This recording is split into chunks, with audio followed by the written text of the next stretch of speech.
Hello, this is Anthony David Hobbs, and this is my review of the 1986 movie Labyrinth.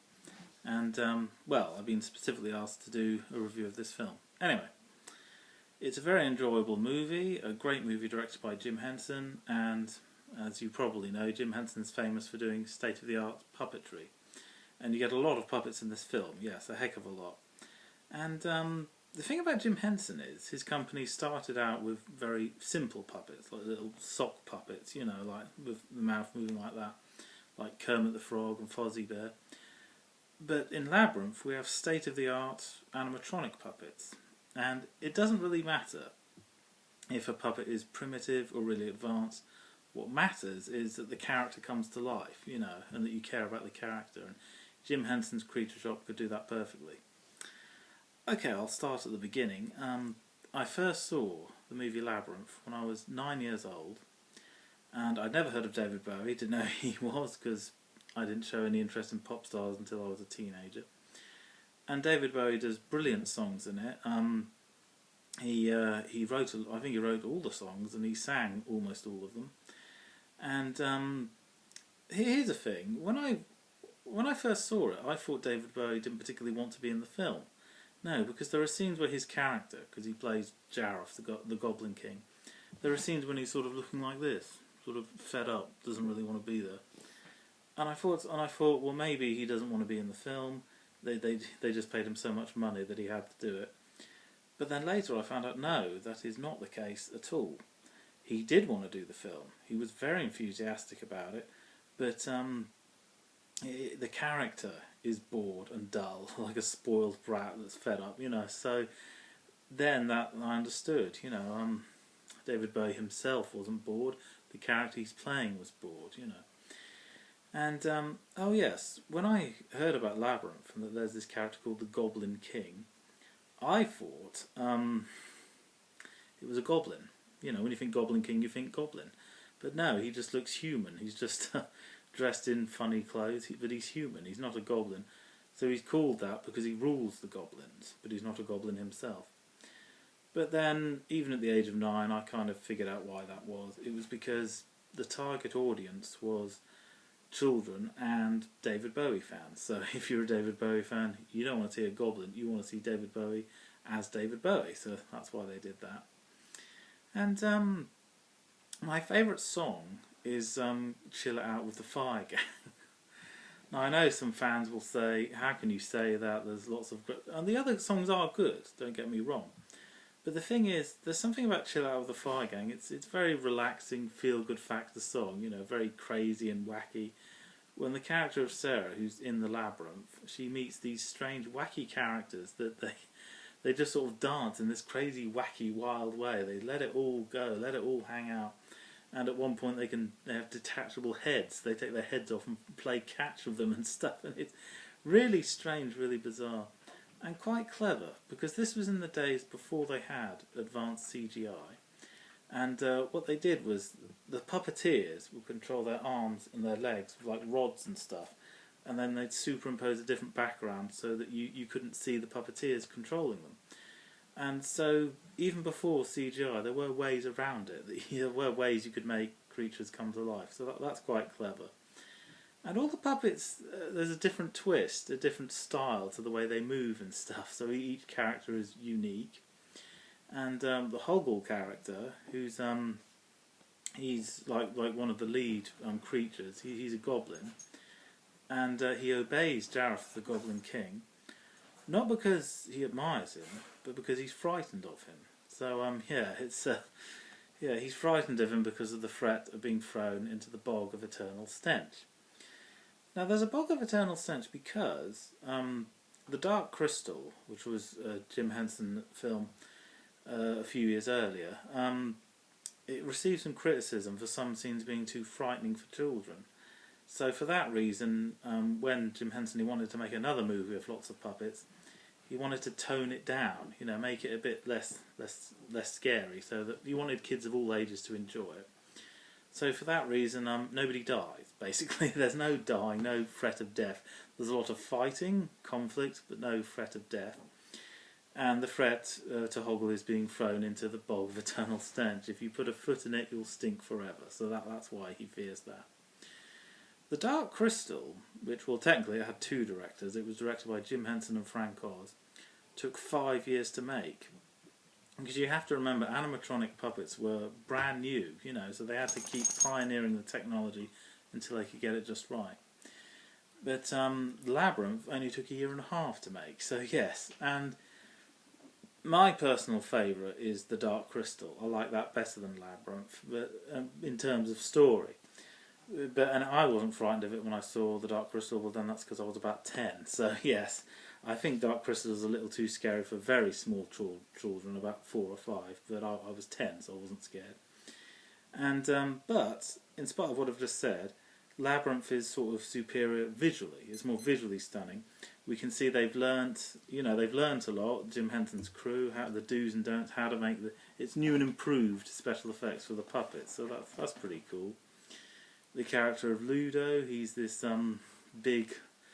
big monster and a big lovable character. I thought that was pretty cool because Sarah has like these small characters on her side, and let's have a really massive puppet on her side as well. That's kind of cool. And Jennifer Connelly, the actress, actually said in an interview that when she worked with these puppets, you forget they're puppets. You know, that they are just like co-stars. You know, so you can work with them well. One of Sarah's other allies in the story is called Sir Didymus, who's a talking dog, and he's not frightened of anything. You know, no matter how impractical. If an enemy's 10 times his size, he attempts to attack him. So he's a bit of a nutter, really. He's not very practical. And the other ally is Ambrosius, who's another dog that doesn't talk. He's like the steed of Sir Didymus. You know, he rides him like a horse. Ambrosius is frightened of absolutely everything. So two exact opposite characters there, but that's how the comedy sort of plays off a bit, you know. Oh, and on a serious note, although most of Labyrinth is amiable nonsense, you know, lots of silly adventures, there is some serious issues in it, and one of them is this: when the character of Sarah goes in like a kind of trance, you know, and forgets what her mission is. Her mission is to save her kidnapped baby brother. But and then a horrible witch or something says, "I know what you're looking for. Here it is: your toy teddy bear and your panda slippers and your other cuddly bear and your candy shop and everything in the world you've ever really cared about. It's really here." And then Sarah comes to her senses and goes, "No, this is all junk. This is all rubbish. I have to save my baby brother." Because, of course, a human life is more important than all this material junk, you know. And that's good that she comes through and realises that's more important than anything else. Yes, the life of a human is more important than things, basically. And you have to remember, this movie was made in 1986. Now, it's quite a material world now. But back in the 80s, it was more material than ever. People were obsessed. People of every age, you know, grown-ups had to have the latest car, the latest clothes, the latest music to listen to. And children, to some extent, were quite materialistic as well, including myself. I remember when I was very young, you had to have the latest toy, the latest action figure. I was like, no, I don't want the action figure that went out of fashion 3 months ago. I've got to have the latest kind right now. And the toy makers picked up on this. Yes, the latest toys in the line would be the most expensive, whereas the ones that were a year old were cheaper, you know. So, yes, the manufacturers knew this and always charged the most money for the latest stuff and convinced people of every age you had to have the latest thing. So, to raise the issue in this film that materialism is stupid, it's wrong when it makes you lose track of what's important, i.e. the people you love are much more important. So yeah, I think that's a good moral lesson for everyone to learn, no matter what age you are, you know. And, okay, what's left to say about Labyrinth? Well, it's a highly enjoyable film. If you haven't seen it, I highly recommend it, because we live in a world that's just dominated by CGI. Everything's CGI. Now, don't get me wrong, CGI is good, and sometimes it is ultimately necessary for a character to be CGI, otherwise it couldn't move properly if it was a practical puppet. But I think it's a lost art, animatronic puppets. It's dying out, which is a shame, because the thing I like about an animatronic puppet is you don't imagine what it would look like if it was live action, you can see what it looks like live action, and they can interact with the other characters better. So that's good, yeah. So it makes a nice, in a world dominated by CGI, it's a nice breath of fresh air. It makes a nice change seeing a movie that just has practical effects instead. And oh yes, little note here to anyone who hasn't seen Labyrinth yet: don't make the mistake I made. No. When I was about 9 years old, when I first saw the film, I saw it on television. But a couple of days before that, I saw a documentary called Inside the Labyrinth, which is a brilliant documentary. I'd highly recommend you seeing that, but see the movie first, then see the documentary Inside the Labyrinth, because Inside the Labyrinth it reveals a bit too much. It shows you what all the characters look like. And as a result, there's no surprises. You know what all the characters look like. And, yeah, so there's no element of mystery, no element of surprise, so that's a shame. And I think I would have enjoyed the movie more if, I didn't know what was going to happen next. I had no idea what any of the characters were going to look. That would have worked better. But in spite of what I've said, I did enjoy the film a lot. Yeah, I just think I would have enjoyed it more if there was that element of mystery, And not just Labyrinth, other movies are guilty of this too. They tell you too much that's going to happen in the film, and consequently you don't enjoy it as much as you would have, Okay, the thing I'm going to end on is saying, oh yes, well, something that I find, one of my favourite scenes in the film is the Fire Gang, those crazy wacky characters that can take their heads off and throw them in the air. The scene, although it's not strictly relevant to the overall plot, it is a lot of fun because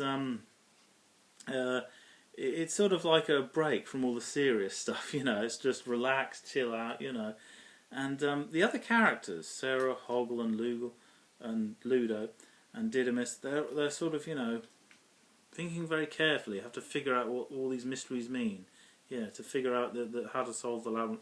Whereas the Fire Gang, they don't care what the mystery is. They couldn't care less. They just mess about and have fun, But of course, when they go wacky for a bit too long, Hoggle rescues Sarah from the Fireys, like that. So yes, the Fire Gang bit is very funny and quite impressive. The puppeteering, the way they do it, And okay, I think I've said all I need to say about Labyrinth. I mean, there is a lot more to say, but it's a lot of fun, a very enjoyable film. And okay, I'll say this one last thing. The Labyrinth, there are parts of it that are like a maze, and there are other parts. It's like an open bit of land, with no walls around it at all. So, but it's all inside one giant complex, And I suppose it's called the Labyrinth, well, because you have to find your way physically, yes, but you also have to solve puzzles. You have to solve puzzles and riddles and stuff, and you have to use brains as well as brawn in order to figure it out. And that's why Jareth says that you have 13 hours to solve the labyrinth. So that's what it's all about.